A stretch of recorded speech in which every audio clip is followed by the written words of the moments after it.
నమస్కారం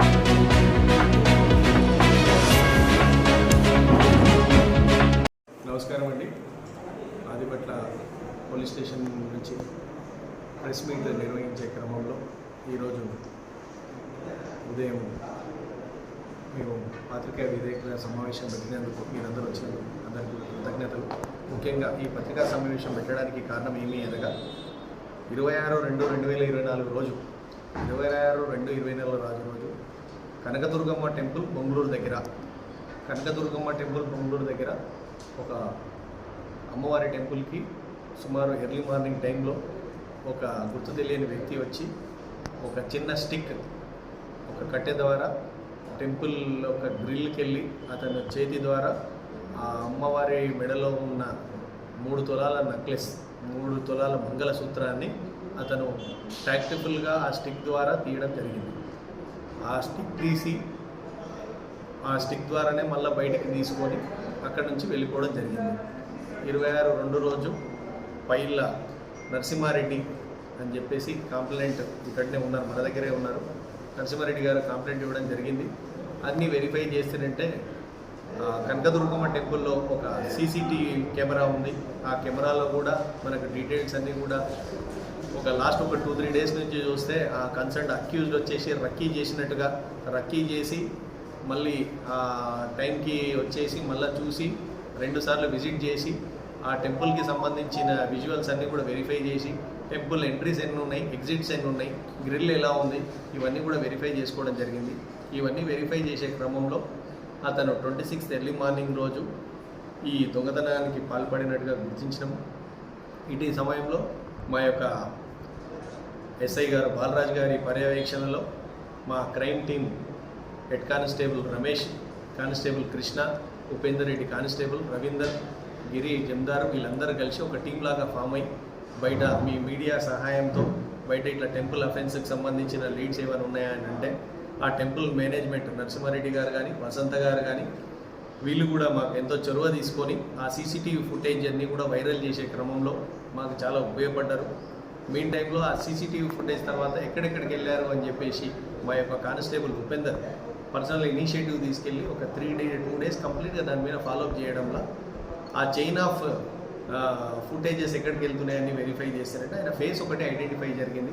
ఆ ఫేస్ అన్నీ కూడా మిగిలిన పోలీస్ స్టేషన్లకు వాటన్నిటికీ కూడా వైరల్ చేసి మేము దానిలో యొక్క ఎంఓ ఏంది అని చెప్పేసి వెరిఫై చేస్తే అతని పేరు వడ్డే పోషయ్య అలియాస్ కమెరే పోషయ్య అలియాస్ రాజు రాజేశ్వరి. ఆయన నేటివ్ వచ్చేసి మానుపల్లి మండల్ సంగారెడ్డి, బుడ్డెర విలేజ్ అని చెప్పేసి సంగారెడ్డి దగ్గర మానుపల్లి మండల్ గ్రామస్తుడు. అతని యొక్క ఆచూకీ తెలిసింది. విషయానికి పోతానంటే మేము పోలీస్ వారిని కూడా నిర్ధారపోయే పరిస్థితి ఉంది. అతని పైన ఆల్మోస్ట్ 30 కేసులు ఉన్నాయి. ఈ 30 కేసులన్నీ కూడా టెంపుల్ అఫెన్స్కి సంబంధించిన కేసులే ఉన్నాయి. ఇతను ఏంది అని అంటే టెంపుల్స్కి ఇతనికి అవినాభావ సంబంధం అనేటట్టుగా వెళ్ళి అతనికి కూడా దైవభక్తి ఉన్నట్టుగా వెళ్ళడం, పూజ చేయడం, దేవుడితో మాట్లాడినట్టుగా చేయడం, అమ్మవారికి ప్రామిస్ చేసి మళ్ళీ నేను 5 రోజులు వచ్చేసి నీ దగ్గర ఈ మెళ్ళ మంగళసూత్రం తీసుకొని పోవడం, ఇవన్నీ కూడా మాట్లాడే ఎన్విరాన్మెంట్. ఇది ఒక డిఫరెంట్ ఎమో. ఇవన్నీ కూడా అతని కన్ఫెషన్లో ఇలా నిర్ధారించే క్రమంలో వీళ్ళు ఇంత టెంపుల్ని రక్కీ చేసే విధానం కానీ ఇవన్నీ కూడా మాకు తెలిసింది. ఇవన్నీ కూడా కన్ఫెషన్లో వెరిఫై చేసి ఇటు బంగారం ఏంటంటే మాకు ఇంటాక్ట్గా ఆ మంగళసూత్రం అంతా కూడా వెరిఫై చేయడం జరిగింది. ఇంతకుముందు ఆయన నేరాలకు పాల్పడిన విధానాలన్నీ కూడా చూస్తే అన్నీ కూడా టెంపుల్కి సంబంధించినవి. ఇటు దానిలో పిఎస్ మహాంకాళి పోలీస్ స్టేషన్లో ఒక 5 కేసులు, బోయినపల్లిలో 1 కేసు, హుమాయూన్ నగర్లో 1 కేసు, చాదర్ఘాట్లో 1 కేసు, చందానగర్ పిఎస్లో 2, చాదర్ఘాట్ పిఎస్లో 3, ముషీరాబాద్లో 2, గాంధీనగర్లో 3, పంజాగుట్ట బంజారా హిల్స్లో కూడా ఇతను టెంపుల్స్లో దొంగతనం చేసినట్టుగా ఇతను లాస్ట్ వరంగల్కి వెళ్ళి కూడా పోయిన లాస్ట్ మంత్లో రిమాండ్ అయ్యి వచ్చి వెంటనే మన బొంగళూరు దగ్గరికి వచ్చి ఈ అఫెన్స్ పాల్పడినట్టుగా ఉంది. నిన్న రాత్రి 9 గంటలకు మేము అతన్ని కస్టడీలోకి తీసుకోవడం జరిగింది, రిమాండ్ చేయడానికి ఈ ప్రెస్ మీట్ పెట్టడం జరిగింది.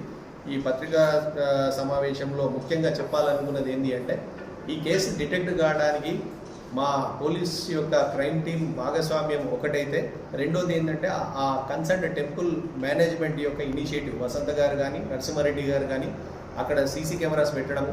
ఇట్టి టెంపుల్లో ఉన్న సీసీ కెమెరాలు మాకు 100% రిజల్ట్ ఇవ్వకపోయినప్పటికీ ఆ టెంపుల్ మేనేజ్మెంట్ని అడిగి ఇంకా కెమెరాలు కొంచెం క్లారిటీవి ఐఆర్ కెమెరాలు పెట్టడం, ఇంకా ఆ రూట్లో వెళ్ళే కెమెరాలు పెట్టండి అంటే 24 గంటల్లో వాళ్ళు మిగిలిన ఇంకొక 7 కెమెరాలు పెట్టడము అనేది చాలా అభినందనీయ విషయం. ఇది వీళ్ళు ఇట్లాంటి టెంపుల్ ఆర్గనైజ్ ఎన్నో టెంపుల్స్ ఉన్నాయి. ముఖ్యంగా ఇట్లాంటి అఫెండర్ చూస్తే 30 కేసులు ఓన్లీ టెంపుల్ అఫెండరే ఉన్నారు.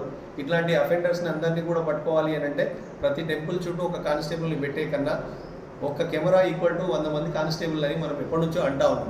అట్లా ఆ టెంపుల్కి సంబంధించిన అసోసియేషన్, టెంపుల్కి సంబంధించిన మేనేజ్మెంట్లు వీళ్ళందరూ కూడా నరసింహారెడ్డి గారి లాగా, వసంత గారి లాగా ముందడుగు వేసి ఒక ఇనిషియేటివ్ తీసుకొని అప్డేటెడ్ కెమెరాస్ పెట్టి రెగ్యులర్గా పోలీస్ స్టేషన్ లైజనింగ్లో ఉండే ఎన్విరాన్మెంట్లో ఉండే హైవే రోడ్డు చుట్టుపక్కల ఉన్న అన్ని టెంపుల్స్ పట్ల కూడా మేము కూడా నైట్ గస్తీ పెంచడం, పెట్రోలింగ్ చేయడం, క్రైమ్ టీమ్ని 100% ఇనిషియేటివ్ తీసుకునేటట్టుగా నైట్ టైంలో టెంపుల్స్కి సంబంధించిన చెకింగ్లు, ఎర్లీ మార్నింగ్ టైంలో దొంగతనాలు జరగకుండా ఉండేటట్టుగా ఈ యొక్క క్రైమ్ ద్వారా మేము కూడా ఎక్స్ట్రా ఫోర్స్ని పెట్టి ఎక్స్ట్రా బందోబస్తు అన్ని కూడా పెట్టేసి ఈ ఆదిపట్ల చుట్టుపక్కల, ఇబ్రహీంపట్నం చుట్టుపక్కల ఈ టెంపుల్ అఫెన్సెస్ అన్నీ రిపీట్ కాకుండా సరైన తగు జాగ్రత్తలు తీసుకునేటందుకు ఈ ప్రెస్ మీటింగ్లో మేము తెలియజేసుకుంటున్నాము. అక్యూజ్డ్ ఈరోజు మా కస్టడీలో ఉండి మేము రిమైండ్ చేస్తూ ఉన్నాం. ఈరోజు ఇటీ రిమాండ్లో భాగంగా మళ్ళీ అతన్ని కస్టడీకి తీసుకోబడుతుంది. మళ్ళీ చుట్టుపక్కల ఏరియాలో ఎక్కడెక్కడ చేసిరని ఫర్దర్ ఇన్వెస్టిగేషన్లో కూడా అవన్నీ కూడా తీసుకుంటుంది. ముఖ్యంగా ఈ ఇన్వెస్టిగేషన్లో ప్రముఖ పాత్ర పోషించిన మా ఎస్ఐ బాలరాజ్ గారు కానీ, హెడ్ కానిస్టేబుల్ రమేష్ గారు కానీ, గిరి, ఉపేందర్, రవీందర్ అండ్ కృష్ణ వీళ్ళ ఇనిషియేటివ్ అనేది లాస్ట్ ఒక 4 days నుంచి అఫెన్స్ అయినప్పటి నుంచి కూడా దీని మీద ఇనిషియేటివ్ తీసుకున్నారు.